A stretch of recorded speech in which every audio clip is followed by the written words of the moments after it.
bienvenue sur Tir-Off, le podcast dédié aux divers métiers des sports mécaniques. Enfilez votre casque et rencontrez des passionnés qui dédient leur vie à la vitesse et à la performance. Que vous soyez amateur de sensations fortes ou simplement curieux de cet univers fascinant, nous vous emmenons à la découverte de ceux qui font vibrer les circuits et les paddocks.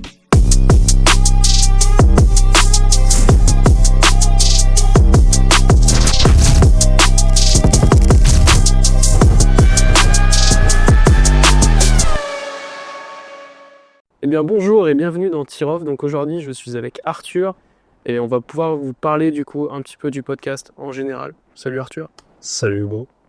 Bon du coup, qui es-tu? Moi je me présente. Je m'appelle Arthur, j'ai 22 ans.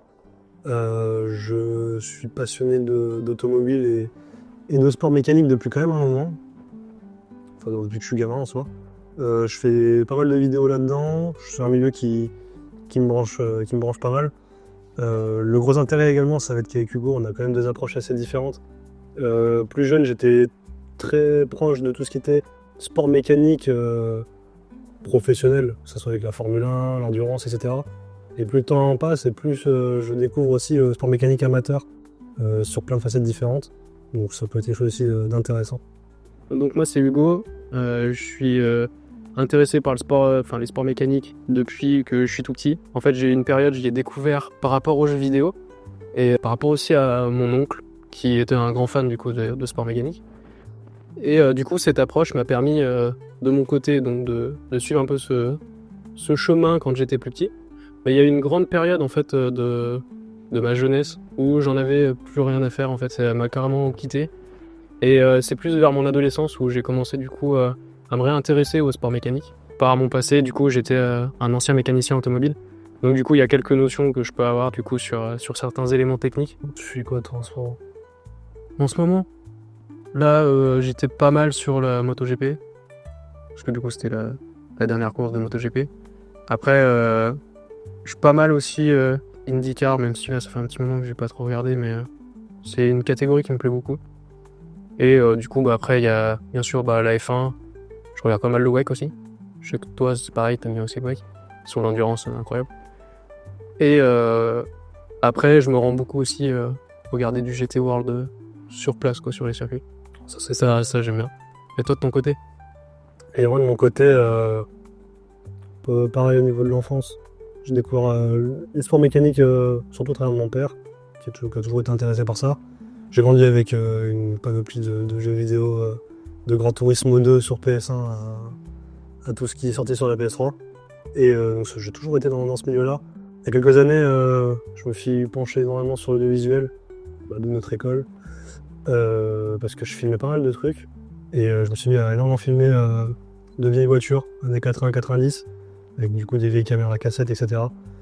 Et je dois avouer que en moderne, je trouve que ça a perdu un peu de sa flamme.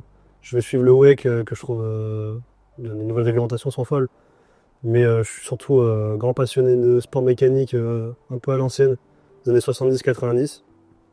Deux approches un peu différentes de ça. Sur la partie plus partie audiovisuelle, je me rends pas mal aussi sur les circuits, donc je fais de la photo. Et je me suis tenté 2-3 fois à faire un peu de vidéo sur les circuits, mais c'est un petit peu plus compliqué.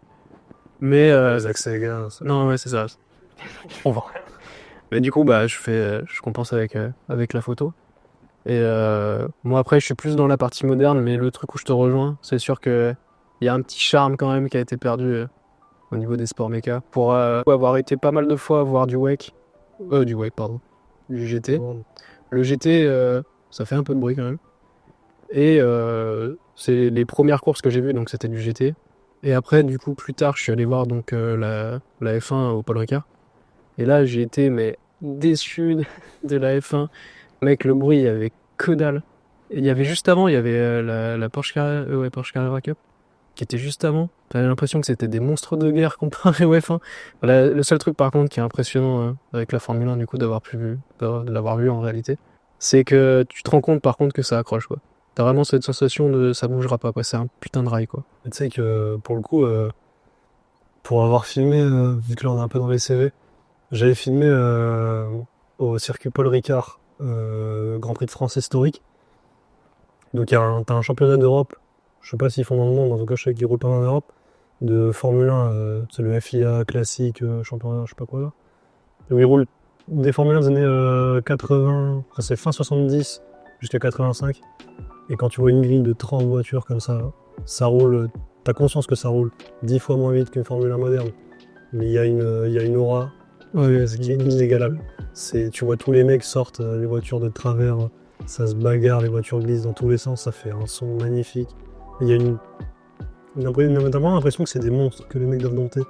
Alors que pour avoir même, il y avait aussi des Formule 1, il y a comment ça s'appelle, la Formule 3000, des années 2000, donc en V10 Atmo, qui est quand même ça barde, hein. Mais je trouve ça bien moins impressionnant à regarder. C'est tellement efficace que... C'est trop pareil, c'est ça, t'as ce côté parfait, ouais, je comprends, ouais. T'as vraiment ce côté, ouais, plus ouais, où faut dompter la machine que t'as, Enfin, ils se battent quand même encore maintenant, mais t'as ce côté où il faut beaucoup plus se battre avec. Ah ouais, les mecs, déjà, juste pour faire un tour, faut... Ouais, t'as pas mal d'intensité, quoi. J'ai discuté très rapidement avec un pilote, là, un Anglais qui a une écurie, lui il roule en Formule 2 des années 70, et le mec il pouvait casser 3 boîtes par week-end, à 25 000 € la boîte d'ailleurs, le mec il disait ça tranquille. Mais un truc tout con, il y avait tour de décélération, il y a un mec qui fait un tête à queue devant lui, il freine, il se rate dans son rétrogradage, il a pété une boîte. T'as tellement pas le droit à l'erreur, mécaniquement c'était précieux, ouais, niveau mécanique. Ouais, ça l'est aujourd'hui aussi. Ouais, mais sur de la... moins dans la conduite. Tu vois... Enfin, après, on parle avec notre expérience de pilotage qui est zéro. Je parle à Civic. Ah, les vieux pilotes. Moi, mon CV niveau pilote, c'est un peu de sim, tu vois. Aucune course gagnée. C'est ACRT. English Champagne Racing Team. Là, mon gars, ça on voit. Palmarès 1002. 0 victoire. Et 5 courses. Endurance. Et sur un professionnel. Ah ouais. Pour on rebondir sur ce qu'on disait, le wake moderne, là. Les 24 heures du Mans 2025-2026, faut que j'y aille. Ça doit être fou. Ouais, les 24, ouais. C'est vraiment un truc à faire. Mais après, par contre, c'est pas donné, quoi. Non, c'est clair. Mais bon, on est en train de divaguer. C'est vrai. Du coup, le podcast en général, faut peut-être qu'on parle de notre projet. Du coup, donc, Tear Off, qui va être donc un podcast sur les métiers qui composent donc les sports mécaniques. Métiers et autres passionnés. Et autres passionnés, ouais. Ça va être un peu global. C'est d'englober, de rencontrer en fait des passionnés pour qu'on puisse avoir un peu leur histoire, leur attachement par rapport au métier qu'ils ont du coup et au sport. Plus le temps avance et plus j'apprends à connaître une culture totalement différente des sports mécaniques, qui va être la culture européenne des sports mécaniques, qui va vraiment être la performance sur circuit ou rallye ou autre, et avec du coup tous les gars avec qui je peux voir et autres dans le milieu plus urbain, ou que ça soit dans... Même si c'est un sujet un peu délicat parce que c'est pas trop légal, c'est un peu caché, mais c'est une manière, une approche des sports mécaniques aussi, un talent de pilotage, de mise au point et de préparation de véhicules qui est quand même ultra intéressant. Quand tu vois un mec, il y a un gars que je connais qui a une Honda Concerto, c'est genre une voiture de grand-mère normalement, c'est pourri. Et il en a fait mais un truc de... C'est plus une voiture de grand-mère. C'est un truc de fou malade. C'est un truc, tout est swap dedans, tout est changé, mais c'est littéralement, je pense, sans déconner, il pourrait l'homologuer FIA JTC des années 80. Il pourrait rouler en compétition s'il aurait été 30 ans avant. Et ce genre de build, ce genre d'amélioration de voiture et tout, il y en a plein. Et il y en a plein, il n'y a pas si loin que ça, donc moi j'aurais bien aussi parler avec ces mecs-là. Ouais, c'est sûr, le but ça va être de découvrir plein de domaines, de disciplines qu'on n'a pas forcément l'habitude de voir. Mais voilà, ouais, ça va être le but de ce petit podcast. C'est sûr qu'on va pas faire rien au pilote de F1, quoi. Qui sait? Ouais, pas tout de suite. Sur un malentendu, on demande à Stevie, il nous ramène Alain Prost. Putain, c'est vrai quoi, il connaît bien là. Parce que ouais, Alain, Jean. Le gars à la régie là-bas, là, tout derrière, là, il a filé Alain Prost et tout. C'est un mec qui pèse un peu dans le... Ouais, il y a des costauds. Moi j'aimerais bien, comme on en a déjà parlé, que ça soit des mecs en rallye régional.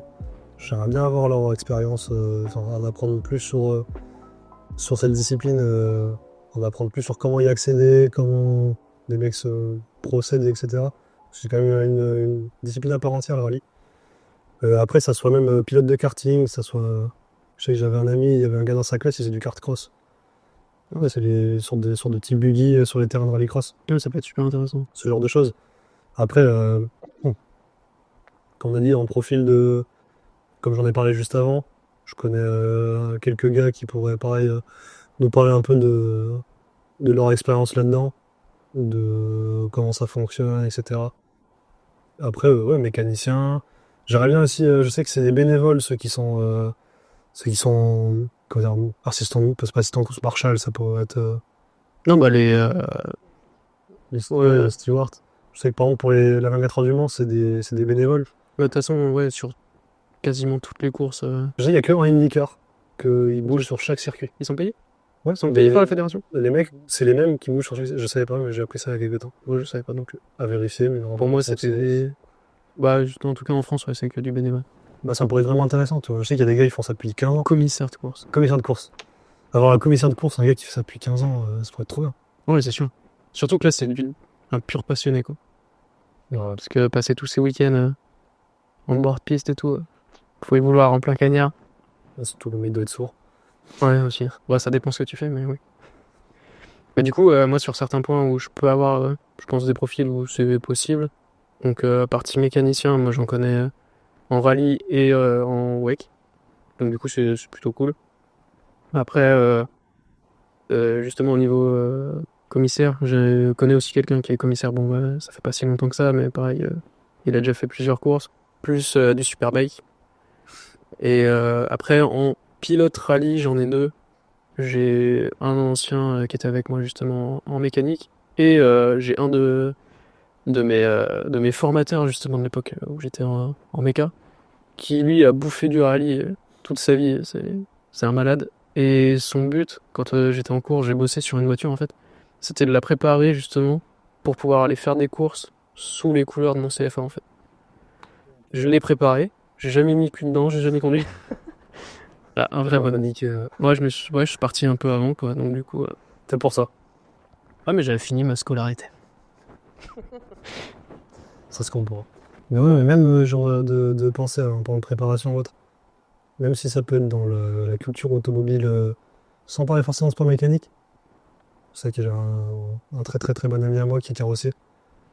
Et par exemple, il a bossé sur pas mal de vieilles voitures de collection et autres. Et ça peut être chouette aussi d'avoir ces métiers-là, des mecs qui vont restaurer des vieilles voitures, ces mecs qui contribuent au patrimoine automobile. Et ça peut être vraiment cool. Oh, c'est sûr. C'est une autre approche, mais c'est vrai que c'est cool aussi. Ça, c'est quand même vachement large en soi, même.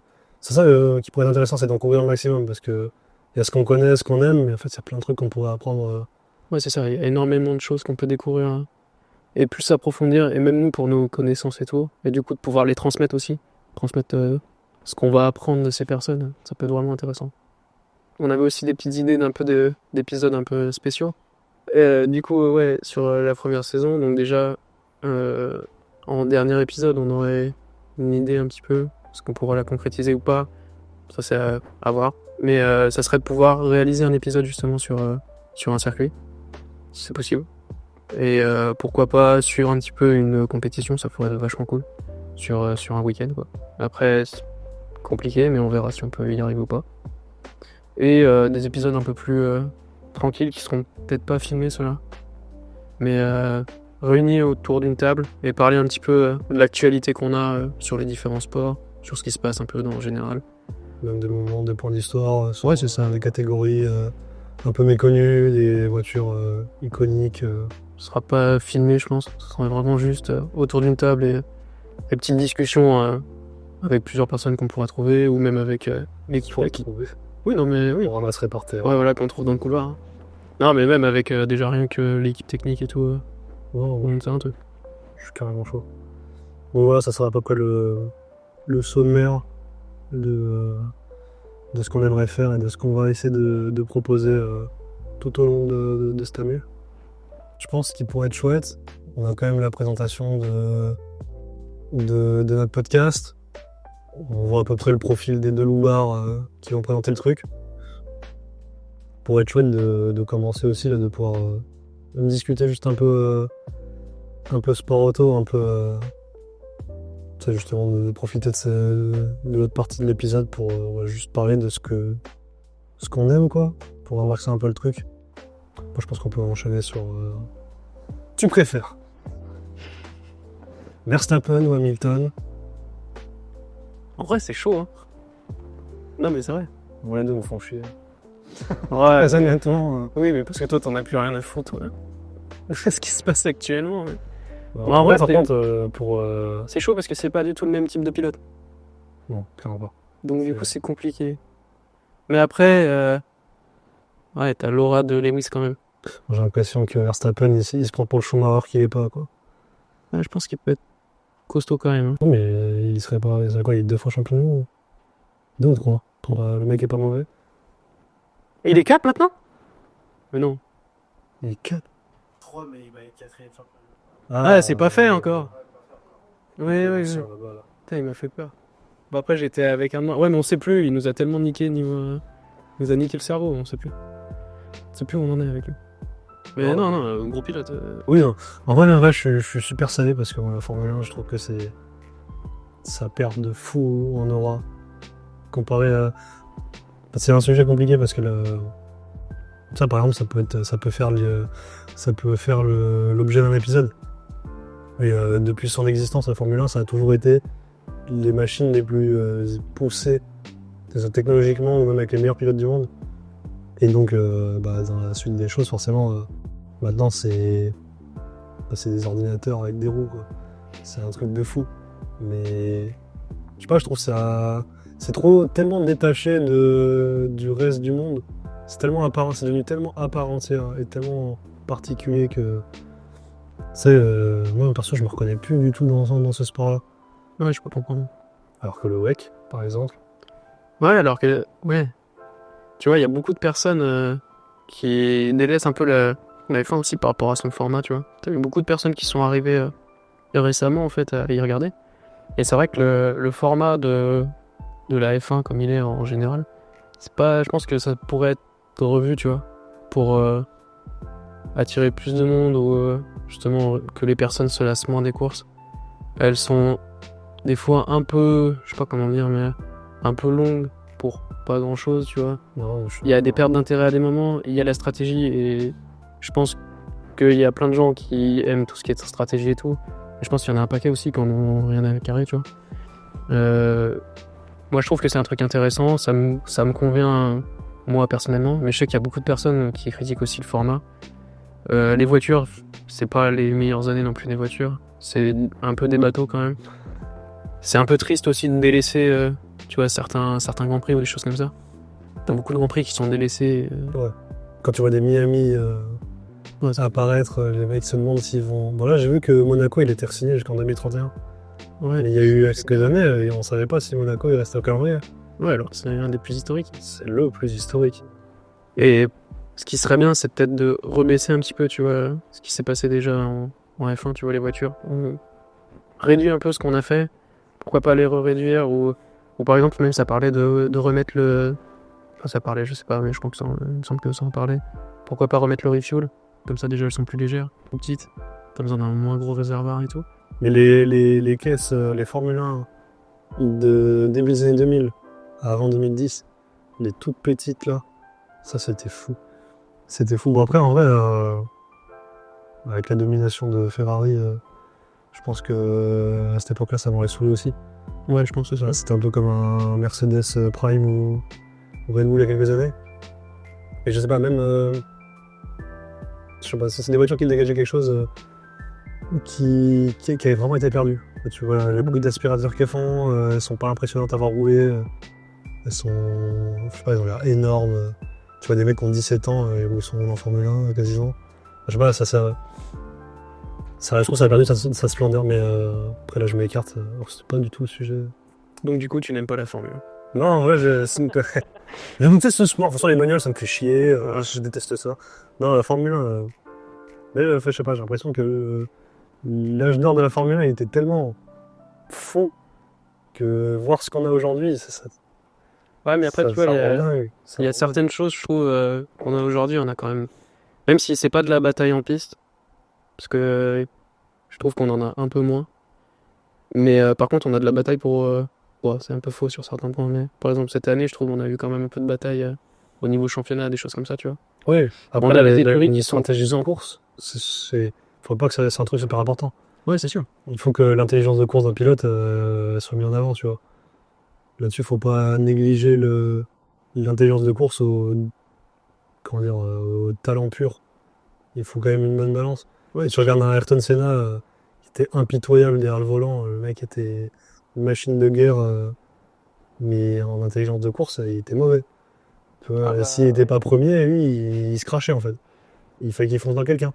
Alors que t'avais un Prost qui était tout l'inverse. ouais, Et c'était super intéressant d'avoir les deux profils. Mais là, maintenant, en fait, c'est des courses de Prost, quoi. C'est que des mecs qui économisent leur c'est le professeur. Ouais, tout calculé. Hein. Si t'es premier au premier virage, je te sors. C'était quel Grand Prix, ça? Il y a eu Jasson. Ouais, c'est au Japon. Il avait fait ça au Mexique aussi. Je sais plus, je crois qu'il a dû lui dire 2-3 fois quand même. Nos épisodes un peu spécifiques, où on pourra parler d'une voiture, d'une discipline, etc. J'aimerais bien faire un truc. Ça serait sur en fait, les sports mécaniques. Un truc que j'adore avec surtout à l'ancienne, c'est la capacité des mecs à contourner les règles. En fait, Oui. pour être bon, fallait pas être bon selon les règles, fallait trouver un moyen de tricher parce que c'était pas marqué. Ouais, Et plein de choses. j'aimerais bien faire un épisode où vraiment on prend notre temps, on recherche le maximum d'entourloupe pour pouvoir en discuter parce que c'est un truc de fou. Et, bon, le meilleur exemple, c'est le groupe B. Ouais, c'était des. Ça, c'est le meilleur exemple. Mais un truc tout bête, il y a une catégorie que j'aime beaucoup, qui est très méconnue, mais c'est le Transam.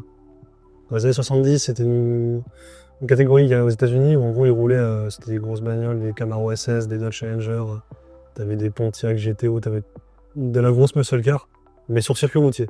Ils roulaient sur du Watkins Glen, ils roulaient sur du Willow Springs, pas des circuits ovales quoi. Et ça existe encore aujourd'hui, pareil, grosse Mustang, grosse Camaro et tout, mais sur du circuit typé un peu à l'européenne. Et c'était quand même des gros paquebots quoi, comme bagnole. Et Penske, ceux qu'on connaît, que ce soit en WEC avec Porsche, qu'on connaît en IndyCar parce qu'ils roulent sur tout le monde, ils ont des écuries en NASCAR. Penske qui est un gros nom quand même du sport mécanique américain. Ils avaient une écurie où ils roulaient des Camaro dans tout début des années 70. Et pareil, eux, c'était les professionnels de la triche. Et ils arrêtaient pas. Ils faisaient des trucs en mode, ils prenaient les coques des Camaro et ils les trempaient, ils calculaient combien de temps il fallait les tremper dans l'acide pour que ça ronge la carrosserie, pour gagner du poids. Parce qu'en fait, tu étais obligé d'avoir les panneaux de carrosserie d'origine, mais c'était pas dit que tu pouvais pas les poncer, tu vois.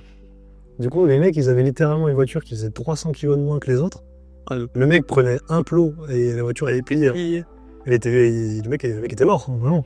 Et c'était que des trucs comme ça. Donc ils roulaient avec des voitures qui faisaient 150, 200 kg de moins que les autres. Avant de se faire cramer, du coup ils ont pris des pénalités, etc. Oui. Ils trichaient sur les refuels. Les mecs ils faisaient des sortes de... T'avais tes citernes où tu mettais du coup ton truc d'eau, enfin ton truc d'essence. Ils faisaient des trucs qui faisaient genre 15 mètres d'eau.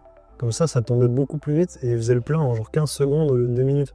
Et du coup ça dégueulait de partout, il y avait C'était pas grave. ultra dangereux quoi, mais tout dans la magouille, tout pour gagner. Et il y a un esprit là, ça me régale quoi, et ça pourrait être bien d'en parler. Non, ouais, carrément. Ça fait partie un peu de l'histoire des sports et tout. Ouais.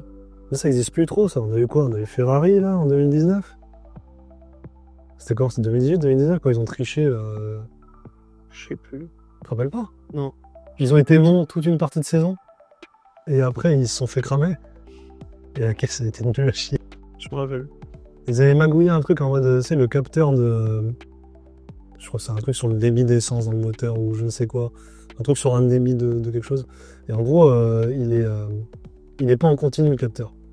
Il prend des informations genre toutes les 2 secondes. Du coup, ils avaient calibré leur moteur pour qu'il envoie genre, je dis au pif, plus d'essence aux intervalles où le truc est pas en train de... Donc, ils avaient magouillé un truc comme ça et... Bon, ils se sont fait cramer après parce que la voiture était bien trop rapide pour être à ce qu'ils faisaient d'habitude. Mais ouais, tu vois, genre, c'est nul. C'est pas une bonne triche.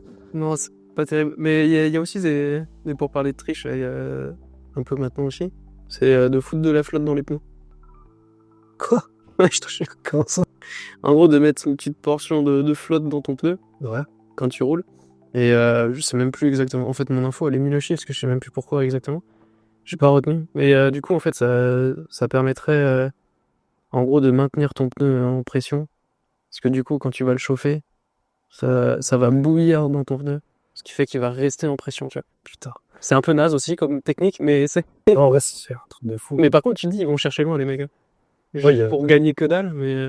Il y avait, je crois que c'était, je sais plus si c'est Williams, Lotus ou Brabham.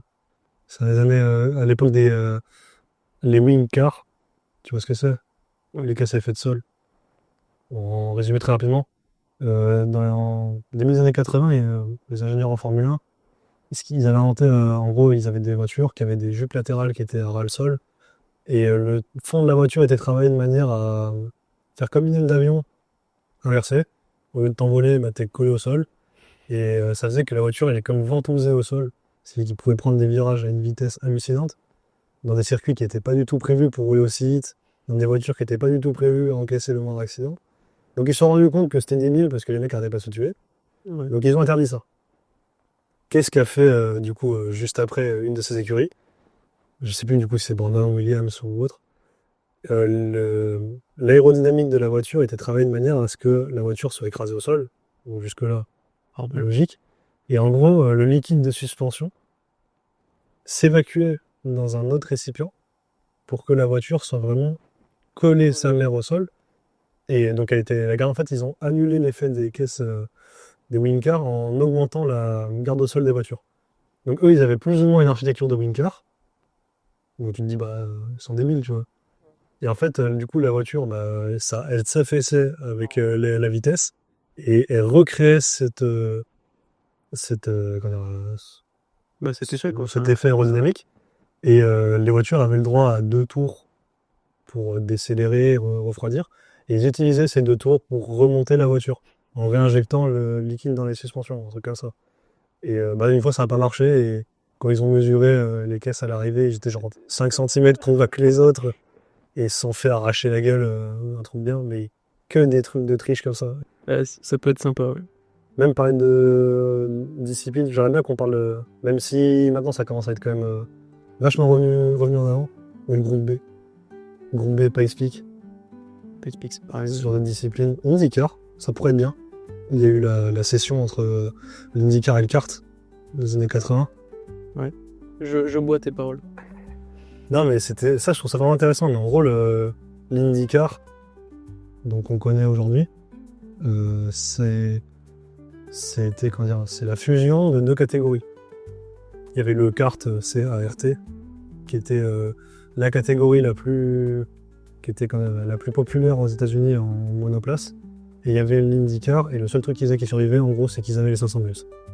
C'est le seul truc qui a fait que. Et tous les anciens pilotes de Formule 1 ou autres, ils roulaient en kart à cette époque-là, qui étaient des voitures démentes. C'est du coup, monoplace typé un peu à la Formule 1. Quand même, les mecs avaient des boîtes en H à l'époque où il y avait les palettes au volant. Ouais. Et ils avaient des voitures de, je sais pas, 1100 chevaux pour 700 kg. Et ils roulaient, je crois que c'était comment ça s'appelle, au méthanol, ou c'est le truc quand ça brûle, ça se voit pas. Donc quand ils faisaient des refuels, des fois, les mecs, les gars, ils se roulaient par terre et tout. Donc en fait, c'est tout le con qui est devant le cramer. Par contre, c'est vrai que c'est dingue à quel point là, c'est des sports un peu débiles, quoi. Mais c'était fou. Même, c'était fou, ils roulaient sur certains ovales et tout, ils prenaient 400 km/h. Mais dans des voitures, il n'y avait pas les monocopes carbone, quoi. Ils s'éclataient dans des murs en béton. C'était terminé. C'était terminé. Et ouais, après beaucoup de pourparlers et tout, ils ont fusionné avec l'IndyCar. Et en gros, ils ont récupéré le truc.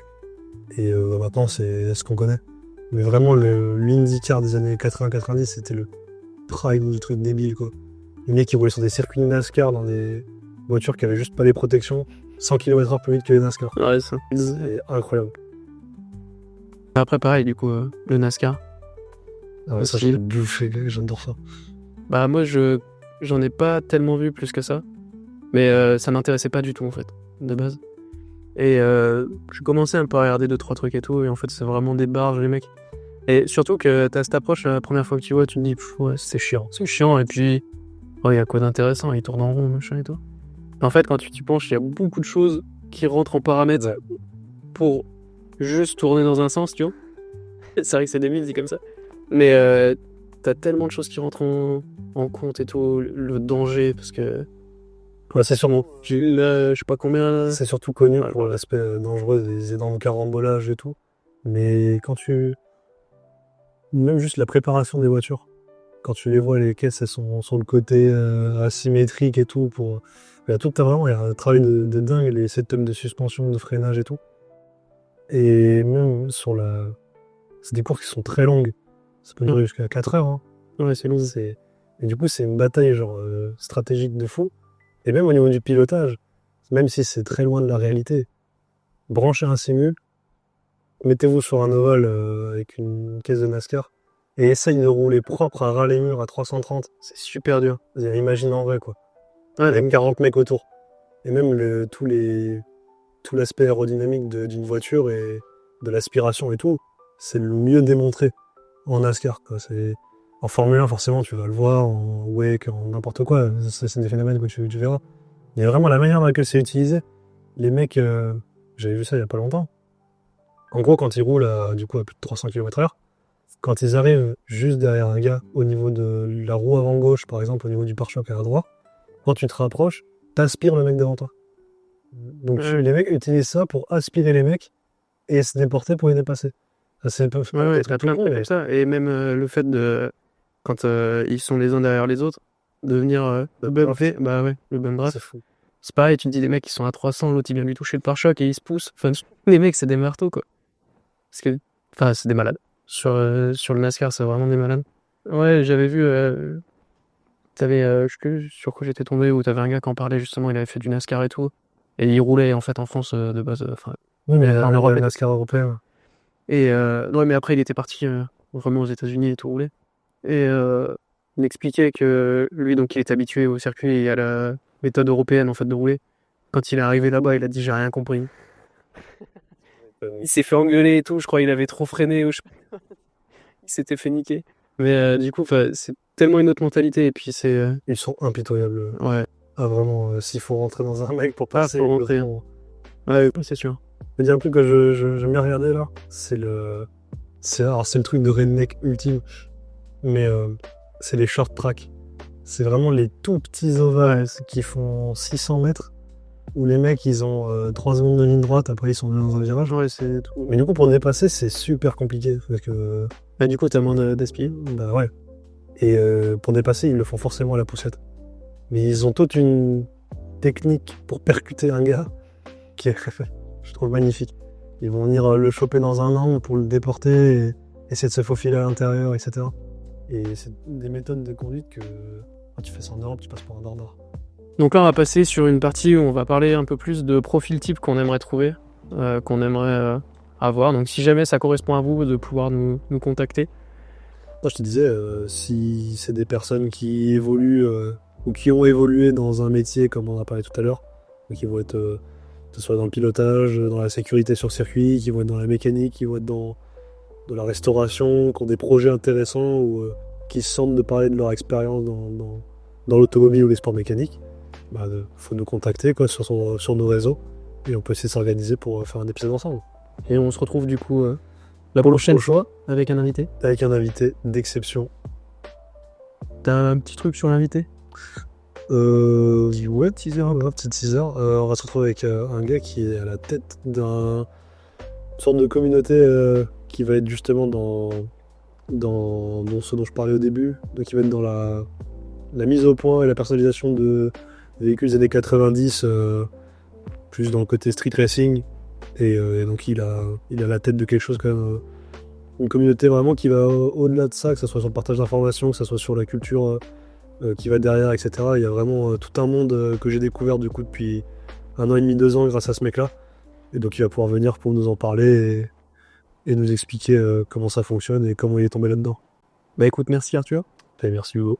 Et puis on se retrouve pour le prochain épisode. Exactement. Sur ce, Yakouf. Merci pour votre écoute et on se dit à très bientôt sur Tir Off.